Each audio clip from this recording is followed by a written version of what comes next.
ശ്വേതാ മേനോൻ അമ്മയുടെ പ്രസിഡന്റ് ആകാനുള്ള സാധ്യത തെളിയുകയാണ്. എന്നാൽ മത്സരത്തിൽ നിന്ന് പിന്മാറ്റമില്ല എന്ന രീതിയിലുള്ള വാർത്ത ഇന്നലെ നടൻ ദേവൻ പറയുകയും ചെയ്തു. മത്സരം നടക്കുമെന്ന് ഏതാണ്ട് ഉറപ്പായിട്ടുണ്ട്. എന്നാൽ ശ്വേതാ മേനോന് വിജയ സാധ്യത കൂടുകയാണ്. ജഗദീഷ് പത്രിക പിൻവലിച്ചു എന്ന് ഉറപ്പിച്ചുള്ള വാർത്ത വരുന്നു. സൂര്യശ്രീ നമുക്കൊപ്പം ശരിയാണ്. സൂര്യശ്രീ, എന്നെ കേൾക്കാൻ കഴിയുമെങ്കിൽ പറയൂ. Good morning. താരസംഘടന അമ്മയുടെ മത്സര ചിത്രം കൂടുതൽ തെളിയുകയാണ്. അമ്മയുടെ പ്രസിഡന്റ് സ്ഥാനത്ത് നിന്നുള്ള മത്സരത്തിൽ നിന്ന് നടൻ ജഗദീഷ് പിന്മാറിയിരിക്കുകയാണ്.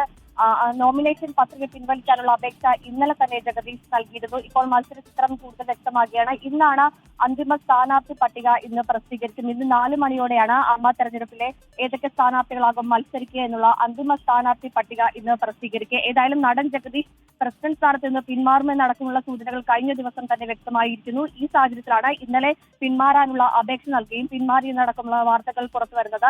നടൻ ദേവൻ അടക്കമുള്ളവർ പ്രസിഡന്റ് സ്ഥാനത്ത് നിന്ന് പിന്മാറില്ല എന്ന വാക്കിൽ ഉറച്ചു തന്നെ നിൽക്കുകയാണ്. അദ്ദേഹം ഇന്നലെ തന്നെ ഇത്തരം കാര്യങ്ങൾ വ്യക്തമാക്കിയിരിക്കുകയും ചെയ്യും.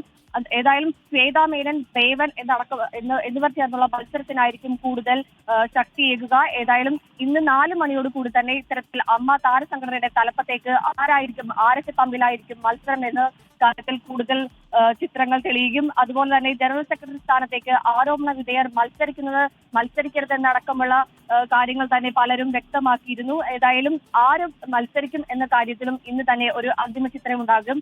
ഇത്തരത്തിൽ ശ്വേതാ മേനോൻ പ്രസിഡന്റ് സ്ഥാനത്തേക്ക് വന്നതിലും പല താരങ്ങളും എതിർപ്പുകൾ വ്യക്തമാക്കിയിരുന്നു. ഏതായാലും അമ്മയിൽ നവ്യ നായരും അൻസിബ ഹസനും കുക്കു പരമേശ്വരനും ഉൾപ്പെടെ 5 വീതം വനിതകൾ വൈസ് പ്രസിഡന്റ് സ്ഥാനത്തേക്കും ജോയിന്റ് സെക്രട്ടറി സ്ഥാനത്തേക്കും ഒക്കെ പത്രിക നൽകിയിട്ടുണ്ട്. ഇന്നാണ് പത്രിക പിൻവലിക്കാനുള്ള അവസാന തീയതി. 4 മണിയോടെ ഏതായാലും മത്സരത്തിന്റെ അന്തിമ ചിത്രം തെളിയും. സൂര്യശ്രീയാണ് വിവരങ്ങൾ നൽകിയത്. ലോകത്തെവിടെയായാലും ഏത് സമയത്തും 24 വാർത്തകളും ഓഗ്മെന്റഡ് റിയാലിറ്റി പാക്കേജുകളും എക്സ്പ്ലെയിനറുകളും വിശദമായി കാണാൻ ഞങ്ങളുടെ യൂട്യൂബ് ചാനൽ നിങ്ങൾക്ക് സബ്സ്ക്രൈബ് ചെയ്യാം.